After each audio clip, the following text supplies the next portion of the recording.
అందరికీ నమస్కారం అండి. ఈరోజు మనము కుంభరాశి వారి యొక్క జాతక ఫలితం తెలుసుకోబోతున్నాము. కుంభరాశి వారికి ఆగస్టు 4 అనగా మంగళవారం నాడు వీరి యొక్క జాతక ఫలితం తెలుసుకోబోతున్నాం. అయితే కుంభరాశి వారు ఎవరైతే ఇప్పుడే కొత్తగా మన ఛానల్ చూస్తున్నారో దయచేసి ఛానల్ సబ్స్క్రైబ్ చేసుకొని వీడియోకి లైక్ చేసి సపోర్ట్ చేయడం మాత్రం మర్చిపోకండి. మరి వీడియోని ఎక్కడ కూడా స్కిప్ చేయకుండా చివరి చూసినట్లయితేనే మీకైతే పూర్తిగా అర్థమవుతుంది. రేపటి రోజున మీ యొక్క రాశి ఫలితాల ప్రకారం మీకు ఏ విధంగా ఉండబోతుందో తప్పకుండా తెలుసుకుందాము. మరి అంతకన్నా ముందుగా ప్రతి ఒక్కరికి కూడా ఏదో సమస్య ఉంటుందండి. సమస్యలు అంటే ఉండవు కదా. మరి ఆ సమస్యల పరిష్కారం కోసం ఎక్కడెక్కడికో వెళ్ళి జ్యోతిష్యం తెప్పించుకొని నిరాశ చెంది ఉంటే ఒక్కసారి మన గురువుగారిని కాంటాక్ట్ అవ్వండి. శ్రీ వెంకటేశ్వర స్వామి జ్యోతిష్యాలయం అండి. మన గురుగారు కేరళ తాంత్రిక విద్యతో స్త్రీ పురుష వశీకరణ చేస్తారు. ప్రత్యేకమైన పూజలు చేసి భార్యాభర్తల సమస్యలు, మానసిక సమస్యలు, ప్రేమ పెళ్లి సమస్యలు, విద్య, ఉద్యోగం, వ్యాపారం ఎటువంటి సమస్యలకైనా 100% పరిష్కారం చూపిస్తారండి. మీరు మన గురువుగారిని సంప్రదించిన ఫోన్ నెంబర్ 9099835894. చాలా నమ్మకమైన గురువుగారు. సమస్య మీది పరిష్కారం మాత్రం ఖచ్చితంగా మన గురువుగారి దగ్గర అయితే కలదండి. ఒక్కసారి నమ్మకంతో ప్రయత్నించండి. ఇక ఇప్పుడు కుంభరాశి వారి యొక్క దినఫలిత ప్రకారము కుంభరాశి వారి యొక్క నక్షత్రాలు ధనిష్ట 3-4 పాదాలు, శతభిష 1-3-4 పాదాలు, పూర్వభద్ర 1-3 పాదాల వారు ఈ యొక్క కుంభరాశి పదిలోకి వస్తారు. కుంభరాశికి అధిపతి శని భగవానుడు. ఇక రేపటి రోజున శతభిష నక్షత్ర ప్రభావం వల్ల ఆత్మవిశ్వాసం పెరుగుతుంది. కొత్త ఆలోచనలు, కొత్త అవకాశాలు మీ ముందుకు వచ్చే అవకాశం ఉంది. గ్రహబల ప్రకారము శని సహనము, క్రమశిక్షణతో విజయం సాధిస్తాడు. గురుడు ఆర్థిక, విద్య, కుటుంబ విషయాలు అనుకూలతిస్తాడు. ఇక బుధుడు వ్యాపారం, ఉద్యోగంలో తెలివైన నిర్ణయాలకు తోడ్పడతాడు. శుక్రుడు కుటుంబంలో సంతోషం, దాంపత్యంలో అనురాగం ఇస్తాడు. చంద్రుడు మనశ్శాంతి కోసము ధ్యానం చేయటం మంచిది. ఇక కుజుడు మాటల్లో ఆవేశాన్ని తగ్గించుకోవాలండి. ఇక రేపు రోజున పరిహార పరంగా వంగలో అన్ని రకాల్లో కూడా మీరు ఓం సం శనేశ్వరాయన మంత్రాన్ని 108 సార్లు జపించండి. హనుమాన్ చాలీసా పారాయణ చేయండి. నల్లడుగులు లేదా నల్ల శనగలు దానం చేయండి. ఇక కాకులకి ఆహారం వేయండి. శివాలయంలో నువ్వులతో దీపం వెలిగించండి. ఇంకా రేపు రోజున కుంభరాశి వారి యొక్క అదృష్ట సంఖ్య 8, అదృష్ట రంగు నీలం, శుభ సమయము ఉదయం 8:30 నుండి 10:00 వరకు, సాయంత్రం 4:00 నుండి 6 గంటల వరకు. ఇక రేపు రోజున మంగళవారం కావడంతో ఆంజనేయ స్వామి ఆరాధన అత్యంత శుభప్రదము. అలాగే కుంభరాశికి అధిపతి శని భగవానుడు కావడంతో శనిదేవునికి ప్రార్థనలు చేయటము, పరమశివుని ఆరాధించడం కూడా అనుకూలంగా ఉంటుంది. ఇక రేపు రోజున చాలా కీలకమైన రోజండి. మీ ఆత్మ పరిశీలనకు, సంబంధాలను మెరుగుపరచుకోవడానికి దానికి ఒక అవకాశంలాగా రేపు తీసుకోండి. రేపు మీ మాటల్లో చాలా ఓర్పు ఉండాలి. చిన్న అపార్థాలు సైతము పెద్ద గొడవలుగా మారేటువంటి అవకాశాలు కనిపిస్తున్నాయి. అలాగే మీపై కోపంగా ఉన్నటువంటి వ్యక్తులు అంటే ముందుగానే మీరు మాట్లాడేందుకు అయితే ప్రయత్నించండి. కొన్నిసార్లు ఒక చిన్న క్షమాపణ కూడా పెద్ద సంబంధాలు అయితే కాపాడుతుందని ఈ విషయాన్ని మాత్రం మర్చిపోకండి. ఉద్యోగంలో సహోద్యోగులతో లేదా వ్యాపార భాగస్వాములతో అపార్థాలు ఏర్పడకుండా ప్రతి నిర్ణయాన్ని కూడా స్పష్టంగా అయితే వారికి వివరించడానికి ప్రయత్నించండి. ఆర్థిక విషయంలో ఎవరికైనా హామీ ఇవ్వటము లేదా తొందరపాటు పెట్టుబడులు పెట్టడం కంటే ఆలోచించుకొని ముందుకు వెళ్ళటం రేపు చాలా మంచిదని తెలుసుకోండి. కుటుంబ సభ్యులతో రేపు ఎక్కువగా సమయం గడపబోతున్నారు. పెద్దలకు ఆశీర్వాదాలు తీసుకోండి. ఇక రేపు రోజున విశేషమైనటువంటి రోజు అండి. ఖచ్చితంగా కూడా రేపు మీ యొక్క జీవితం అనేది విశేషంగా మీరు రేపు స్వామిని ఆరాధించండి. కనీసం స్వామివారికి కనీసము ఒక బిల్వపత్రమైన సమర్పించడం అక్కడ మంచిది. మీ మనసులో ఉన్నటువంటి పుష్పాలతో స్వామివారి యొక్క పూజ చేసుకోవడము, ఒక చిన్న బెల్లం మొక్క నైవేద్యంగా సమర్పించడం అక్కడ మంచిది. ఒక చెంబు నీళ్ళు శివలింగానికి అభిషేకానికి ఇచ్చినా కూడా అన్ని రకాల పుణ్యం అయితే ఖచ్చితంగా కలుగుతుందండి. రేపు ఓం నమః శివాయ మంత్రాలు 108 సార్లు చెప్పించండి. అలాగే ఈ విధంగా రేపు రోజు చేయడం వల్ల మానసిక ప్రశాంతత, అలాగే మీకు తీరినటువంటి కోరికలు తప్పకుండా లభిస్తాయని విశ్వాసం. అలాగే రేపు రోజున సానుకూలమైన ఆలోచనలతో మీరు రేపు రోజునైతే ప్రారంభించబోతున్నారు. గతంలో మీ జీవితంలో ఒక ముఖ్యమైనటువంటి పాత్ర పోషించినటువంటి వ్యక్తి గురించి ఒక వార్త వినేటువంటి అవకాశం అయితే రేపు రోజున కొంతమందికి కనిపిస్తుంది. అయితే మీకున్నటువంటి ఆ సంబంధాన్ని చక్కగా ఎటువంటి అంటే ఎన్ని రకాలకు కూడా మీకు కోపతాపాలు గురి చేసుకోకుండా అర్థం చేసుకొని నిర్ణయాలు తీసుకోవడము, బంధాలకి నిలబెట్టుకోవడం చాలా ముఖ్యమని తెలుసుకోవాలి. ఇక రేపు రోజున ఒక పరీక్షాకాలం అని కూడా చెప్పుకోవాలండి. ఎందుకంటే మీ జీవితంలో ఎవరు నిజంగా మీతో ఉండబోతున్నారు, ఎవరిని మీ నుండి దూరం అవ్వబోతున్నారు అనేది కాలం మీకు ఒక అవకాశం అనేది ఇవ్వబోతుందని చెప్పుకోవాలి.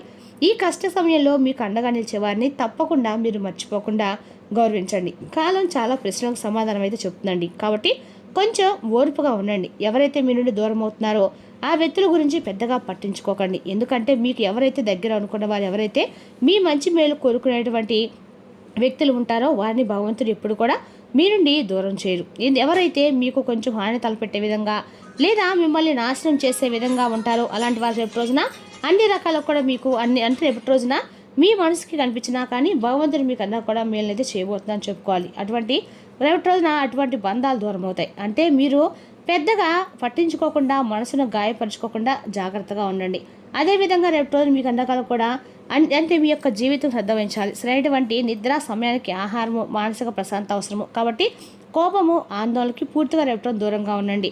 ఏం జరిగినా కూడా అన్ని గమనిస్తూ ఉండండి, ఓర్పుగా ఉండండి. అయితే రేపటి మీరు తీసుకున్నటువంటి కోపంలో తీసుకున్న నిర్ణయాలు ఏవైనా కానీ ముందు రోజుల్లో పశ్చాత్తాపానికి గురయ్యే అవకాశాలు ఉన్నాయి. కాబట్టి రేపటి రోజున కోపతాపాలకు అసలు ప్రదేశం ఇవ్వకండి. ఇక మీ యొక్క లక్ష్యంపై మీరు దృష్టి పెట్టి నిలబడండి.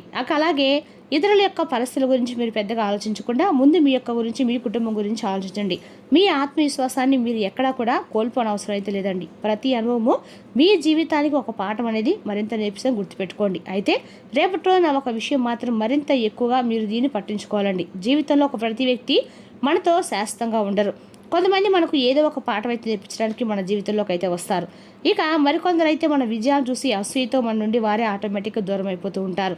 మరి రేపటి రోజున ఎలాంటి మార్పు లేకుండా, ఎలాంటి పరిస్థితి తావు లేకుండా అనవసరమైనటువంటి వ్యక్తులు మీ జీవితం నుండి తొలగిపోబోతున్నారు. అయితే మీకు ఆప్యాయంగా మాట్లాడుతున్న వ్యక్తులు వారు ఇన్నాళ్ళు మీకు ఎన్ని రకాలకు కూడా అనిపించవచ్చండి. అయితే రేపటి వారి నుండి మీరు దూరం అన్న మనసుకి చాలా అంటే చాలా మంచిదని చెప్పుకోవాలన్నమాట. అలాగే రేపు రోజున అకస్మాత్తుగా సాయంత్రానికి మీకు వచ్చినటువంటి ఒక ఫోన్ కాల్ అనేది మీ మనసుకి చాలా ప్రశాంతత అందిస్తుంది. అలాగే మీ సందేహాలకు సమాధానం కూడా ఆ ఫోన్ కాల్ అనేది ఇవ్వబోతుందండి. అలాగే గతంలో చూపించినటువంటి ప్రేమ, గౌరవం, అనురాగము రేపటిలో కొద్దిగా తగ్గినట్లుగా కొంతమంది వ్యక్తుల్లో రేపటిలో మీరు అయితే చూస్తారు. అలాగే రేపటిలో తొందరపాటుగా మీరు ఏ మాట కూడా దొరలకండి, తొందరపాటు నిర్ణయాలు కూడా తీసుకోకండి. అలాగే మీ గురించి, అలాగే మీ యొక్క కుటుంబం గురించి కూడా ఎవరు కూడా ఎటువంటి విషయాలు కూడా షేర్ చేసుకోండి. అలాగే ఏదైనా భార్యాభర్తల మధ్య ఉన్నటువంటి అనుబంధం గురించి కూడా మీరు మూడో వ్యక్తి యొక్క మాటలను పరిపూర్ణంగా మీరు విశ్వసించకండి. వెంటనే వారి మాటల్ని మీరు ఖండించడం నేర్చుకోండి. ఇక మీ గురించి, మీ కుటుంబం గురించి తప్పుడు సమాచారం అందించేటువంటి వ్యక్తులకు మీరు పూర్తిగా దూరంగా ఉండండి. అలాగే ఎవరి మాటలైనా విన్న వెంటనే నమ్మకుండా నిజానిజాలు తెలుసుకునేటువంటి ప్రయత్నం అయితే చేయండి. కుటుంబ సభ్యులతో కూడా రేపటి మీరు చిన్న విభేదాలు వచ్చేటువంటి అవకాశాలు అయితే ఉన్నాయండి. అంటే భార్యాభర్తల మధ్య లేదా బంధువుల మధ్య అపార్థాలు అయినటువంటి అవకాశాలు అయితే ఉన్నాయి. కాబట్టి కోపంతో ఎటువంటి పరిస్థితులు కూడా మాట్లాడకుండా ప్రశాంతంగా సమస్యలు పరిష్కరించడానికి అయితే మీ వంతుగా ప్రయత్నం చేయండి. ఇక ఒక మంచి మాట ఎన్నో రకాల సంవత్సరాల సంబంధాలు కూడా కాపాడుతుందండి. ఈ విషయాన్ని మాత్రం మర్చిపోకండి. అలాగే ఉద్యోగం చేసే వారికైతే రేపటి కొంచెం పని భారం తగ్గుతుందని చెప్పుకోవాలి. మీరు మీ యొక్క కార్యాలయంలో కానీ, పనిచేసే ప్రదేశంలో కానీ కష్టానికి ఏమంటే ఇప్పటికప్పుడు గుర్తింపు రాకపోయినా కానీ మీకు ముందు నిరాశ అయితే అసలు చెందకండి. కొంచెం ఆలస్యం జరిగినా కూడా అది మీ మంచికి అని చెప్పి తెలుసుకోండి. మీ యొక్క ప్రతిభకు అయినటువంటి విధంగా ఫలితాన్ని భగవంతుడు అయితే ఇవ్వబోతున్న విషయాన్ని మాత్రం గుర్తించండి. మీరు పరిపూర్ణంగా నమ్మండి. అయితే రేపటి రోజున మీ వ్యాపారస్తులకు అయితే అద్భుతమైనటువంటి రోజుని చెప్పుకోవాలండి. ఎందుకంటే రేపటి రోజున కొత్త పెట్టుబడులు పెట్టే ముందు 1-2 సార్లు ఆలోచించుకోండి. స్నేహితుల యొక్క సలహా వినండి. అన్ని రకాలకు కూడా ఇంట్లో ఒక పెద్దవారి సహాయం తీసుకొని మీరు బయటకు వెళ్ళడం నేర్చుకోండి. అదేవిధంగా రేపటి రోజున ఈ రాశి వారికి విపరీతమైన లాభాలు అనేవి ఖచ్చితంగా కనిపిస్తున్నాయండి. ఒక్కసారిగా కాకపోయినా ముందు రోజుల్లో మీకు తప్పకుండా మీరు పెట్టినటువంటి దానికి లాభం అనేది కనిపించబోతుందని చెప్పుకోవాలి. అలాగే మీ చేతికి అందుతుందండి. అలాగే ఆర్థిక రేపటి మంచి అవకాశాలు అయితే రాబోతున్నాయని చెప్పుకోవాలి. అనవసరమైనటువంటి కొనుగోలుకు వాయిదా వేసుకోండి, చాలా మంచిది. అలాగే పొదుపుపై దృష్టి పెట్టడం వల్ల భవిష్యత్తులో మీకు అన్ని రకాలకు కూడా చాలా మంచి ప్రయోజనం చేకూరుతుంది. అలాగే ఆధ్యాత్మికంగా కూడా రేపటి మీకు చాలా బలాన్ని ఇచ్చేటువంటి రోజు అని చెప్పుకోవాలి. ప్రతిరోజు ఉదయాన్నే పరమేశ్వరుని అన్ని రకాలకు కూడా మీరు మీ యొక్క అంటే మీ యొక్క మానసిక ప్రశాంతం ఉండడం వల్ల ఎనలేటువంటి ఆనందం మీ యొక్క అంటే జీవితంపై సంతోషంగా సొంతమవుతుంది. అలాగే మనసు అనేది ప్రశాంతంగా ఉండడం వల్ల తీసుకునే నిర్ణయాలు కూడా చాలా పీస్ఫుల్గా ఉంటాయని తెలుసుకోండి, అద్భుతంగా ఉంటాయి. ఇక రేపు రోజున పెద్దల యొక్క ఆశీర్వచనాలు తీసుకోవడము మీలో సానుకూలమైన ఆలోచనలు పెంచుతుంది. అలాగే మీ జీవితంలో నిజంగా రేపటి రోజున మీకోసము ఉండే వ్యక్తులు ఎన్ని కష్టాలు ఎదురైనా కానీ మిమ్మల్ని ఎక్కడ కూడా విడిచిపెట్టి దూరంగా వెళ్ళిపోరు. ఈ విషయాలను అయితే మీరు నమ్మండి. వెళ్ళిపోయే వ్యక్తుల్ని బలవంతంగా రేపటి మీరు మాత్రం అస్సలు ఆపకండి. మీ విలువను గుర్తించే వారిని మర్చిపోకుండా గౌరవించండి. చాలా గొప్ప విషయాన్ని అయితే రేపటి రోజున మీరు తెలుసుకోబోతున్నారని చెప్పుకోవాలండి. రేపటి రోజున ఓర్పు, సహనం ఇవే మీకు గొప్ప ఆయుధాలు. ఇక రేపటి రోజున మీరు వివేకంతో వ్యవహరిస్తే మీకు ఎటువంటి విషయాల్లో కూడా నష్టం కాకుండా జీవితానికి చాలా ఉపయోగపడేటువంటి ఒక మంచి అనుభూతిని అయితే మీరు పొందబోతున్నారని చెప్పుకోవాలి. రేపటి రోజున క్రమశిక్షణ, సహనము మీకు విజయాన్ని అందిస్తాయి. ఇక తొందరపడి నిర్ణయాలు తీసుకోకుండా ఆలోచించి ముందుకు సాగండి. భగవంతుని యొక్క అనుగ్రహంతో ప్రారంభించిన పనులు విజయవంతంగా పూర్తయ్యే అవకాశం అయితే స్పష్టంగా ఉందండి. ఇక కుంభరాశి వారికి అధిపతి శనివారం కాబట్టి ప్రతిరోజు కూడా శని గ్రహాల దగ్గర ఒక దీపం వెలిగించి ఓం సం శనిశ్చర నామంత్రం చెప్పడం వల్ల అన్ని రకాల మీకు అనుకూలంగా ఉంటుంది. మరి తెలుసుందా కండి కుంభరాశి వారి యొక్క జాతక ఫలితాలు. తిరిగి మరో వీటితో మళ్ళీ కలుసుకుందాం. Thank you for watching.